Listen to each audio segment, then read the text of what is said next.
नमस्कार दोस्तों, स्वागत है आपका साइंस जर्नी में। आजकल कुछ धार्मिक यह प्रचारित करते फिर रहे हैं कि वह ऋषि मुनियों की संतान है, इसीलिए उनके यहाँ गोत्र सिस्टम है और हर गोत्र एक ऋषि के नाम पे है। और तो और यह ऋषि मुनि विज्ञान भी टपकाते थे, इसके लिए उनके पास कई धार्मिक किताबें भी हैं। चूँकि आजकल संतानहीन लोगों के लिए साइंस ने टेस्ट ट्यूब बेबी तकनीक उत्पन्न की है, जिससे कि वो संतान का लाभ भी ले सकते हैं। तो अब यह धार्मिक लोग यह प्रचारित कर रहे हैं कि यह तकनीक इनके धर्म ग्रंथों में भी दी हुई है और यह तकनीक उनके ऋषि मुनि इस्तेमाल करते थे। दरअसल जब भी विज्ञान जीवन उत्पत्ति से जुड़ी कुछ सफलता हासिल करता है, धार्मिकों के धर्म की खोखली दीवारों में सुनामी आ जाती है, क्योंकि इनने अब तक यही प्रचार किया है कि इनका ईश्वर अल्लाह गॉड ही जीवन उत्पत्ति के लिए उत्तरदायी है। और जब यह टेस्ट ट्यूब बेबी की तकनीक आई तो एक बार फिर से इनके षड्यंत्र का पर्दाफाश होने लगा। इसीलिए फर्जी प्रचार फेक न्यूज मीडिया के थ्रू प्रचारित करते फिर रहे हैं कि यह तकनीक उनके ऋषि मुनियों ने प्राचीन काल में भी इस्तेमाल की थी। अब इन धर्म के धंधेबाजों का साथ देने के लिए कई IIT के भी रूढ़िवादी प्रोफेसर न्यूज मीडिया में इनके एजेंडे को कहीं न कहीं एक दो शब्दों के माध्यम से प्रचारित कर देते हैं और जिसका हवाला लेकर यह लोगों को गुमराह करते फिरते हैं कि देखो देखो IIT के प्रोफेसर ने भी यह कह दिया। इन्हें यह नहीं पता कि किसी के कहने से कोई बात सत्य नहीं होती, उसके लिए रिसर्च, प्रमाण,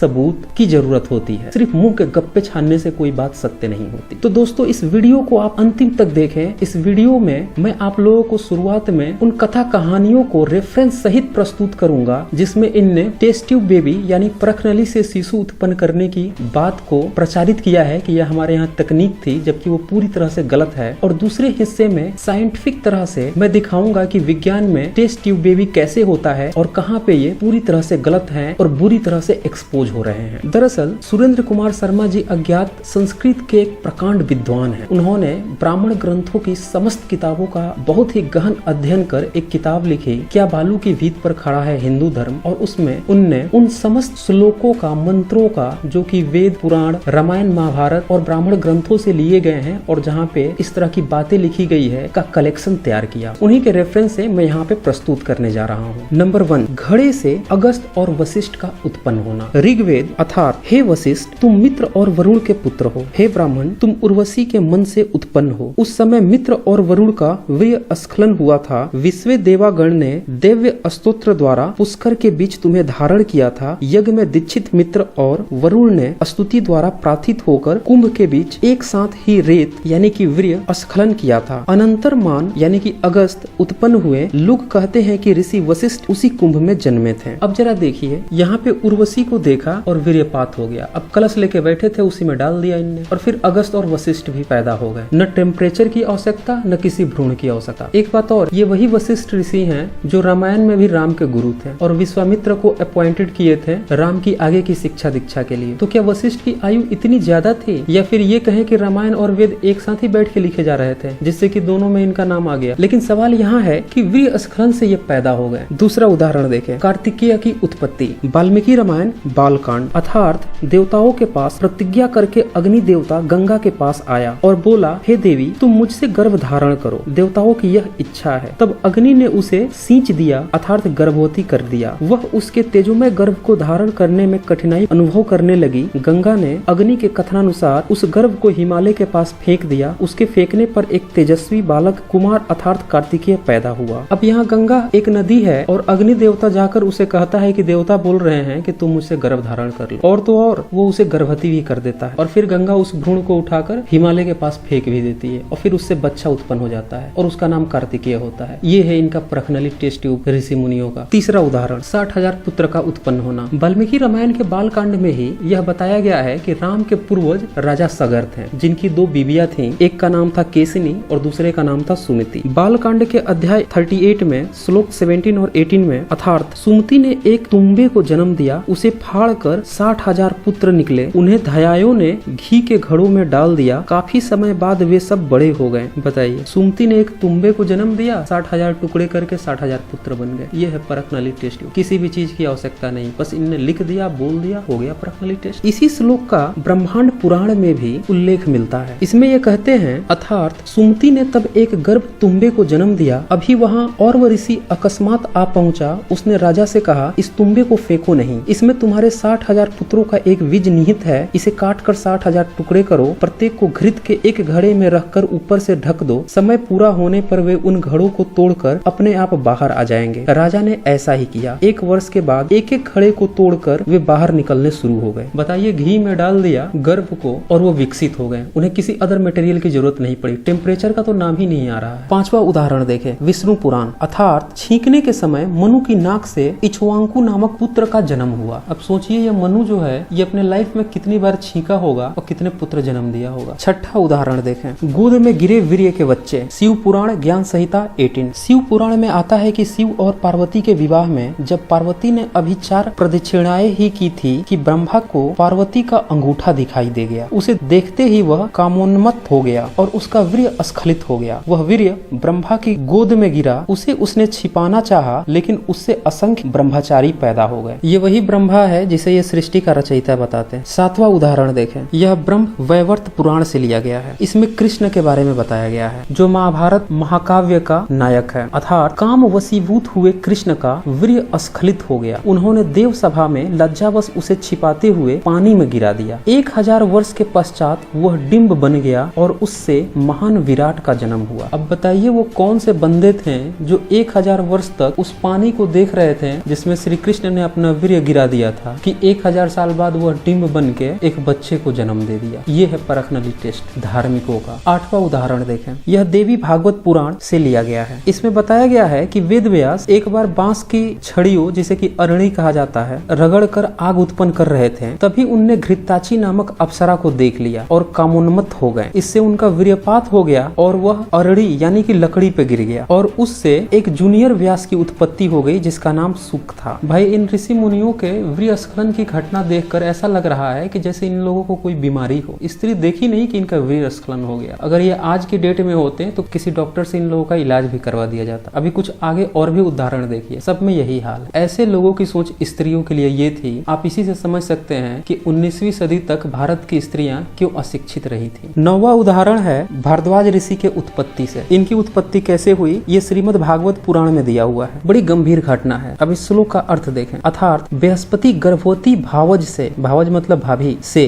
संभोग में प्रवृत्त हुआ। उसे रोका, वह गर्भ को साप देकर संभोगरत हुआ और उसका वीर्य स्खलित हुआ। उस वीर्य को भावज फेंकना चाहती थी ताकि उसका पति उससे नाराज होकर उसे त्याग न दे। तब देवताओं ने कहा, हे मूर्ख औरत, इस द्वाज वीर्य को भर धारण किए रह। उसने उसे धारण किया और जिस पुत्र को उससे जन्म दिया वह भारद्वाज कहलाया। देखिए, यहाँ इनने साइंस की पूरी नाक ही तोड़ दी। ऑलरेडी इनकी भाभी प्रेग्नेंट थी और उसे इनने फिर से बलात्कार से प्रेग्नेंट हो गई और उससे भारद्वाज की उत्पत्ति हो गई। 10वां उदाहरण देखें, द्रोणाचार्य की उत्पत्ति। महाभारत आदि पर्व से। यही भारद्वाज एक बार गंगा स्नान करने गया। वहाँ उसने स्नान करके कपड़े बदल रही घृताची नामक अप्सरा को देखा। उसके शरीर के एक भाग से उसका कपड़ा सरक गया। उसे देखकर भारद्वाज का वीर्य स्खलित हो गया, जिसे उसने एक द्रोण यानी कि दोने अथवा प्याले में रख दिया। उससे एक बालक उत्पन्न हुआ जो द्रोण से उपजने के कारण द्रोण कहलाया। क्या बकवास स्टोरीज हैं। 11वां उदाहरण देखें, सरकंडे से कृपाचार्य की उत्पत्ति। उदाहरण है आदि पर्व अध्याय 129 से। अर्थात इंद्र ने जानपदी नाम की अप्सरा को भेजा। उसे वन में एक वस्त्र पहने देखकर सरद्वान की आंखें फट गई। उसने हाथ से धनुष बाण गिर गए, शरीर कांपने लगा, उसका वीर्य स्खलित हो गया। यह वीर्य सरकंडे के गुच्छे पर गिर गया। उससे 2 बच्चे अर्थात एक लड़का और एक लड़की उत्पन्न हुए। शिकार को निकले राजा शांतनु को उससे एक आदमी ने ये बच्चे दिखाए। वह उन्हें घर ले आया क्योंकि उस पर कृपा करके उन्हें पाला पोसा था, अतः उनके नाम भी वैसे ही रखे, कृप और कृपी। और ये वही कृपाचार्य है जो महाभारत महाकाव्य में कौरवों और पांडवों को धनुर्विद्या सिखाने के लिए आचार्य था। 12वां उदाहरण देखें, आदमी की कोख से लड़का। श्रीमद् भागवत पुराण स्कंध 9 अध्याय 6। राजा युनास्व ने एक बार इंद्र यज्ञ रचा। रात को ध्यान से पीड़ित होकर यज्ञशाला में पहुंचा। वहां पुरोहितों को सोते देखकर वह एक घड़े में से पानी लेकर पी गया। उस पानी को पुत्रोत्पन्न करने वाले मंत्रों से अभिमंत्रित किया हुआ था, अतः राजा के पेट में से कुछ समय बाद उसकी दाई कोख को फाड़कर एक बालक उत्पन्न हुआ जो बाद में मांधाता नाम का चक्रवर्ती राजा हुआ। 13वां उदाहरण देखें, जंघाओं और भुजाओं से बच्चे। श्रीमद् भागवत पुराण स्कंद 4 अध्याय 14। अर्थात ऋषियों ने मृत राजा वेन की जंघा का बहुत तेजी से मंथन किया। उससे एक आदमी निकला। उसका कौवे जैसा काला रंग था। वह छोटे अंगों, छोटी भुजाओं,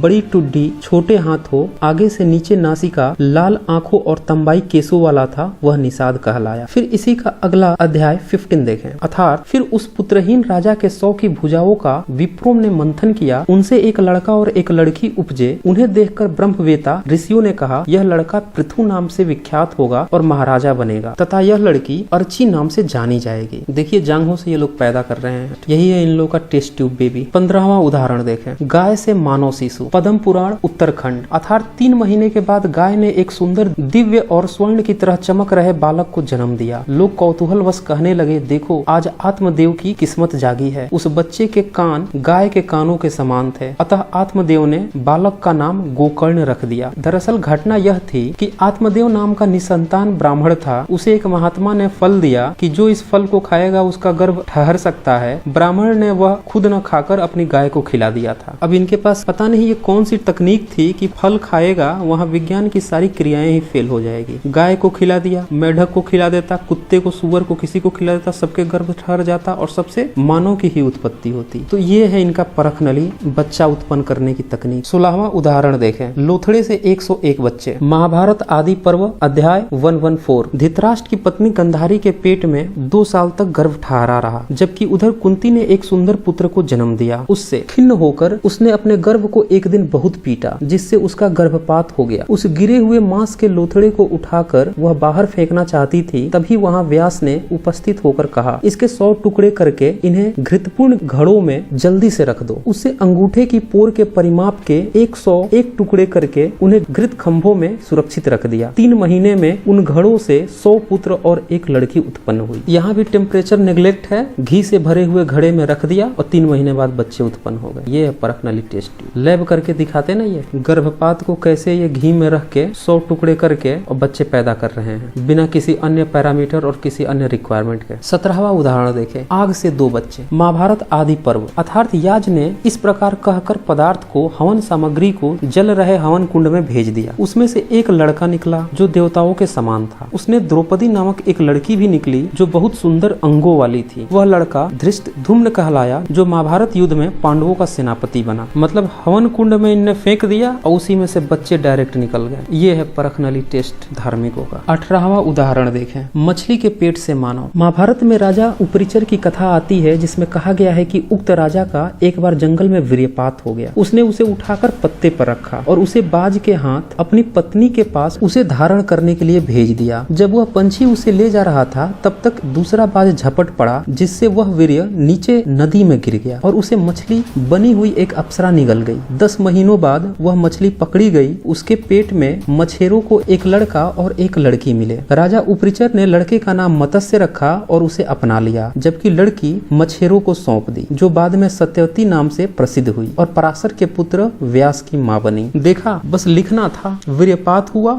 उठा के पत्ते पर रख दिया और बाज के हाथों भेजवा दिया। क्या कहानी लिखी है महाभारत के राइटर ने। और तो और एक दूसरा बाज झपट पड़ा और फिर वो वीर्य नीचे गिरा। मतलब टेम्परेचर तो यहाँ गायब ही है बिल्कुल। वीर्य निकलता है, वो कैसे नष्ट हो जाता है, किस टेम्परेचर पे, उससे कोई मतलब नहीं। बस इन्हें भेज दिया, गया और मछली निकल गई, उससे बच्चे की उत्पत्ति हो गई। अब इतनी सारी कहानी हुई है तो राम के जन्म की घटना भी सुन ले। 19वां उदाहरण। वाल्मीकि रामायण बालकांड अध्याय 16। अर्थात उस यज्ञ के अग्नि कुंड में से एक पुरुष निकला। उसके हाथों में खीर से भरा हुआ एक पात्र था। उससे वह पात्र दशरथ को देते हुए कहा, राजन, इस खीर को तुम अपनी पत्नियों को खाने के लिए दो, इससे तुम्हें पुत्रों की प्राप्ति होगी। रानियों ने उसे खाया और गर्भवती हो गई। उचित समय पर उन्होंने 4 पुत्रों को जन्म दिया। अब रामायण लिखने का जो राइटर है उसे यह भी नहीं पता कि जो चीज हम खाते हैं वो पेट में जाता है, गर्भाशय में नहीं जाता। गर्भाशय के लिए निषेचन की जरूरत होती। चलिए, राम की बात हो गई तो अब सीता का भी जन्म देख लेते हैं। 20वां उदाहरण। बालकांड 66 अध्याय। सीता के विषय में रामायण का कहना है, अर्थात जनक का कथन है कि जब मैं हल चला रहा था तब वह हल के फाले के ऊपर को आई थी। इसका नाम सीता है। यह धरती से पैदा हुई मेरी पुत्री है। यह किसी मानवी के पेट से उत्पन्न नहीं हुई है। बताइए, हल के फाले में आ गई और धरती से यह पैदा हुई। तो इन तमाम कहानियों को देखकर आप समझ सकते हैं साइंस की जो परख नली टेस्ट ट्यूब बेबी है उससे कुछ भी लेना देना नहीं है। दरअसल यहाँ पे इन कथा कहानियों के लेखक बहुत ही बड़ी गलती कर रहे हैं जो इसकी तुलना टेस्ट ट्यूब बेबी से कर रहे हैं। इसको आप निम्न उदाहरणों से समझ सकते हैं। फर्स्ट, इन सारी कहानियों में बच्चा गर्भ के बाहर ही जन्म ले रहा है, जबकि टेस्ट ट्यूब बेबी में निषेचन क्रिया बाहर होती है लेकिन फिर से उसे गर्भ में स्थापित किया जाता है। तो यहाँ पे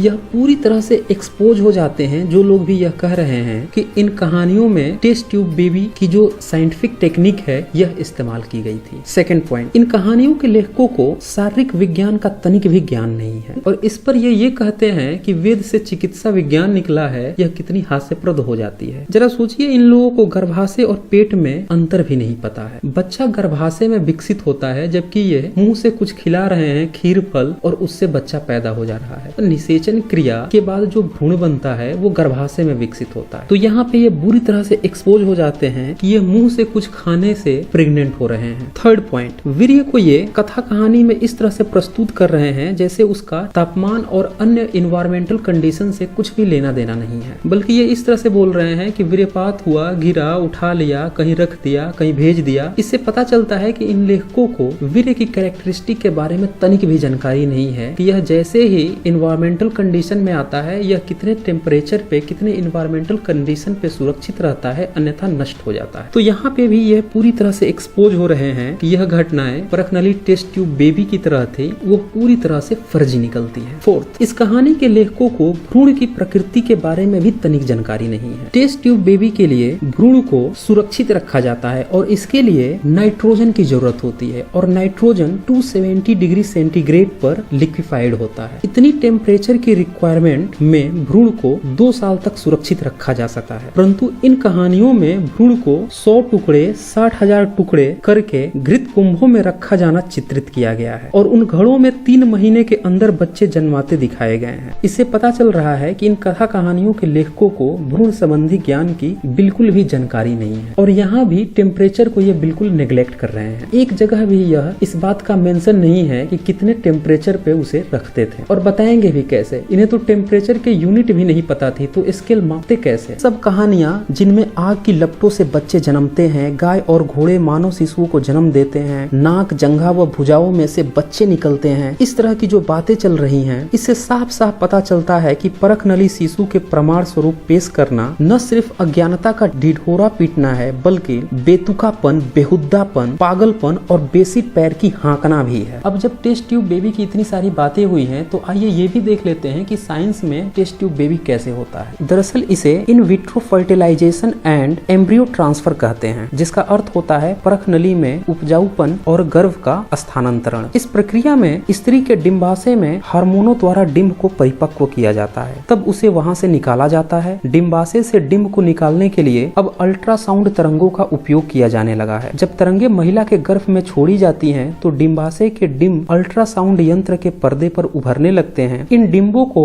एक्सपायरेटेड द्वारा निकाल दिया जाता है। इस प्रक्रिया में स्त्री को बेहोश करने की जरूरत नहीं होती है और न ही इसमें ज्यादा देर लगता है। बस इस क्रिया में मरीज को एक सुई चुभोई जाती है। इन निकाले गए डिंबों को सूक्ष्मदर्शी यंत्र से निरीक्षण करने के बाद इन्हें पेट्री डिश में रखा जाता है, जिसमें बैक्टीरिया लेस पोषक द्रव्य होता है। उक्त विधि से प्राप्त डिंबों को 6 घंटे तक तथा नर शुक्राणुओं को 30 मिनट तक 37 डिग्री सेंटीग्रेड पर इंक्यूबेटर में रखकर गतिशील किया जाता है। फिर पेट्री डिश में डिंबों और शुक्राणुओं को मिलाकर फिर इसी इंक्यूबेटर में रख दिया जाता है। 2 दिन बाद ये भ्रूण में बदलना शुरू कर देते हैं। इन भ्रूणों को एक नली द्वारा हवा के दबाव से महिला के गर्भ में स्थापित कर दिया जाता है और उचित समय बाद स्त्री बच्चे को जन्म देती है। तो दोस्तों, इस वीडियो को ज्यादा से ज्यादा शेयर करें ताकि सभी को पता चल सके कि धर्म के धंधेबाज जो बेसिक पैर की हाँकते हुए अपनी सड़ी हुई बदबूदार कहानियों को विज्ञान बताकर न सिर्फ समस्त मानवों को गुमराह कर रहे हैं, बल्कि वैज्ञानिक विचारधारा लोगों में न पनप पाए, लोग आगे न बढ़ जाएं, विकसित होकर खुशहाल जिंदगी न जीने लगे, से रोकने के लिए इस तरह की फर्जी षड्यंत्र भरी अफवाहें उड़ाते रहते हैं। तो आज बस इतना ही। धन्यवाद।